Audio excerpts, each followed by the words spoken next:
Take a look at an ordinary piece of aerated chocolate, or the foam on a morning cappuccino. Harmless, right? Now imagine those tiny cavities slowly starting to shift just beneath your skin. Your body reacts instantly, your breath catches, goosebumps race down your spine, and your fingers instinctively start scratching your arms. Why have millions of years of evolution turned a kitchen sponge into your personal nightmare? What you've believed your whole life, that phobias are born solely from childhood psychological trauma, is crumbling right now. This isn't a mental glitch. It's an ancient defense system trying to save you from something that's already inside. And if you want to get to the bottom of this biological mystery, not just scratch an itch for thrills, hit subscribe and drop a like. Promise, after this video, you'll look at ordinary pasta with suspicion. It all started not in sterile labs, but where humanity's most productive ideas usually take root, on internet forums in the early 2000s. In 2003, a photo started making the rounds online that literally made people sick to their stomachs. The image showed a woman's breast, but instead of normal skin, it was covered in a porous, pitted texture, like it had been eaten alive by some unknown disease. Of course, it was a crude Photoshop job. The creator just took a picture of a lotus seed pod and layered it over human flesh, but the reaction was terrifyingly real. Thousands of people reported nausea, panic attacks, and an overwhelming urge to tear off their own skin. The psychiatric community responded the classic way. Gentlemen in expensive suits declared there was no such condition and that internet users just needed to get a job and stop obsessing over nonsense. It wasn't until 2005 that an anonymous Irish blogger gave this phenomenon a catchy name, TRYPOPHOBIA, by fusing the Greek words for drilling and fear. It sounds legit, but medical textbooks still stubbornly pretend this problem doesn't exist. Because, by classic psychoanalytic standards, to be afraid of holes in cheese, you'd have to have been brutally beaten by a piece of Maasdam as a child. But since not many of us have trauma from Swiss cheese, the old paradigm quickly cracked open. That's when neuroscientists stepped in. In 2018, Stella Lorenzo and Vladislav Kornilov from Emory University decided to test just how deep this nonsense runs in our brains. They sat subjects in front of screens and hooked them up to devices tracking changes in pupil diameter. The researchers showed people pictures of snakes, spiders, and ordinary honeycomb. The results were odd. When you show someone a snake, their pupils instantly dilate. That's the fight or flight response.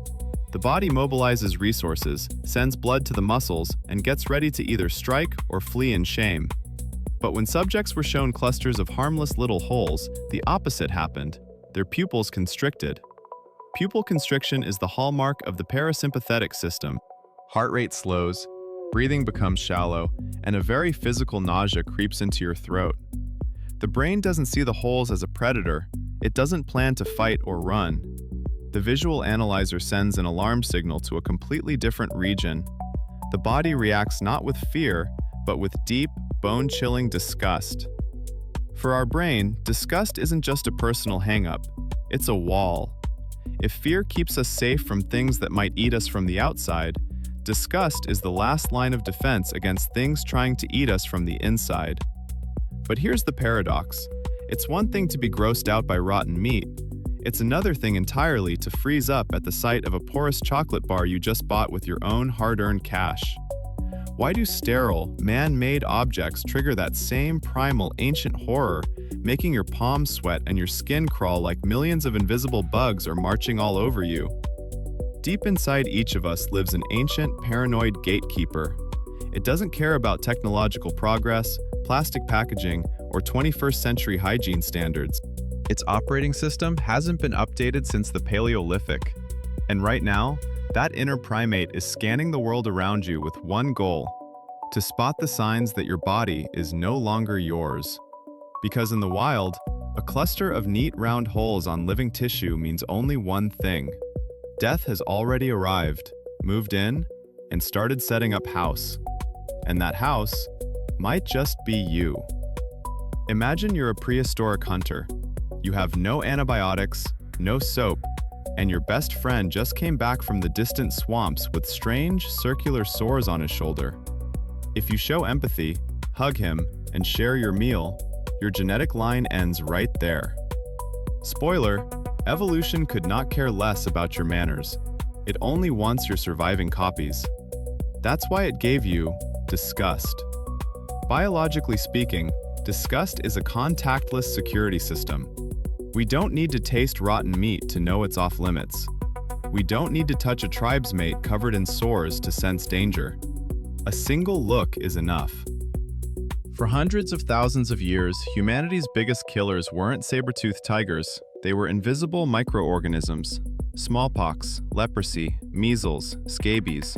All these companions of our history leave distinct marks on the skin, multiple round sores and pustules. To our subconscious, a pattern of tiny circular spots on organic matter is the most reliable marker that something is dangerous, contagious, and best avoided. But the real nightmare begins when parasites enter the picture. Meet the human botfly. The female of this species doesn't bother visiting you personally. She catches a mosquito, glues her eggs to its belly, and lets it go. The mosquito finds you, bites you, and your body heat makes the eggs hatch. The larvae crawl into the wound and start settling in. They need to breathe, so each larva drills a neat, round hole out through your skin. If a swarm of such mosquitoes bites you, in a couple of weeks your shoulder will turn into a living, perforated sieve. From each hole, a breathing tube will periodically poke out. If that wasn't enough, think of the sand flea. This lovely creature burrows under the skin of your foot. The female swells inside your flesh to the size of a pea, turning your heel into a cluster of white, round nodules with a black dot in the center. Those are the parasite's anal and breathing openings. It looks maximum trypophobic. Enjoy your meal, everyone who decided to watch this video over dinner. But science demands sacrifice. By the way, did you notice that while you were listening to this paragraph, your hands or neck started itching? That's somatic resonance. Your visual cortex passed the information along, your brain panicked, and sent the command to scratch. Just in case. What if a botfly larva is trying to burrow out of your skin right now? Better to scratch one extra time than become someone's incubator. But here we hit a paradox that shatters the pathogen theory. Our brain is great at spotting parasites on the skin. So why do totally sterile, inanimate objects trigger the exact same wave of nausea and itching? Why are people creeped out by looking at bubbles in pancake batter, or the cross-section of a regular kitchen sponge, which contains nothing but plastic and dry air? To crack that mystery, British researchers Jeff Cole and Arnold Wilkins had to do something psychiatrists usually avoid: crunch numbers. They gathered hundreds of images guaranteed to make trypophobics sick to their stomachs and ran them through spectral analysis. A weird detail emerged. All these pictures shared the same contrast structure at middle spatial frequencies. In simple terms, very frequent, rhythmic transitions from dark to light with sharp boundaries. Guess who in the wild has the exact same mathematical pattern of coloring? The blue-ringed octopus, whose bite paralyzes breathing in minutes. The black widow spider, the deadly cone snail, and the king cobra. For millions of years, evolution hammered a simple rule into our ancestors' brains. See that contrasting dotted pattern? Run. The brain reads that geometry in a split second, at the level of pure reflex. Long before you even realize what you're looking at. You're standing in a coffee shop in Russia, staring at the foam on your latte, and your Paleolithic processor is screaming, "Danger! Deep sea killer incoming!" Dumb? Absolutely. But safe for the survival of the species. Then there's a third, most cynical reason for trypophobia. It's the ugly optimization of our built-in hardware. Scientists Arnold Wilkins and Paul Hibbard proved that the human brain is optimized for viewing natural landscapes, forests, mountains, clouds. Processing these textures takes minimal energy from the visual cortex. But when an unnatural, dense grid of hundreds of identical holes appears in front of your eyes, the graphics chip inside your skull starts to overheat. The neurons in your visual cortex need too much oxygen and glucose just to encode that overloaded image. Basically, your brain freezes up like a cheap phone trying to run a heavy game. To protect the visual cortex from metabolic burnout, the brain hits the emergency brake. It produces discomfort, headache, and nausea, forcing you to look away. There you have it. Trypophobia isn't a disease. It's a janky evolutionary safety switch, cobbled together from whatever was lying around. It's a blend of disgust at subcutaneous worms, instinctive fear of cobra venom, and a plain old graphics card crash in your brain that just can't handle rendering a kitchen sponge. It would seem the mystery is solved. The answer is in. Time to call it a day. But what happens when nature decides to go beyond dry mathematics? What if all three nightmares, parasites inside the body, toxic patterns, and a brain melting from overload, merge into one real, breathing creature? A living nightmare for which leaky, squirming flesh isn't a glitch in perception, but the only way to raise its young. If you thought subcutaneous botflies were the limit of nature's sadism, then you just haven't been keeping up with the private life of South American amphibians. Meet the Suriname toad. On the outside, it's a dreary creature. A flat, gray body, like a rotten leaf stuck in the mud at the bottom of the Amazon. But its breeding process is the most elaborate nightmare evolution could put together. During mating season, the male and female perform a courtship dance in the water. The male gathers the fertilized eggs and presses them into the female's back. At that moment, a hormonal storm is triggered in the mother. The skin on her back rapidly swells, turning into a loose, spongy, blood vessel-filled cushion. The eggs literally sink into this living flesh. Each egg is embedded into its own chamber, and on top it's sealed with a cap of hardened mucus. The female's back becomes like a neat, airtight, perforated panel. In these leathery safes, the embryos spend about 3 months. They develop, go through the tadpole stage, and grow right inside the mother's body. And then comes the climax. The skin on the toad's back begins to move. Dozens of tiny froglets inside the chambers start kicking, breaking their way out. They rip open the leathery caps and literally burst out of the mother's back.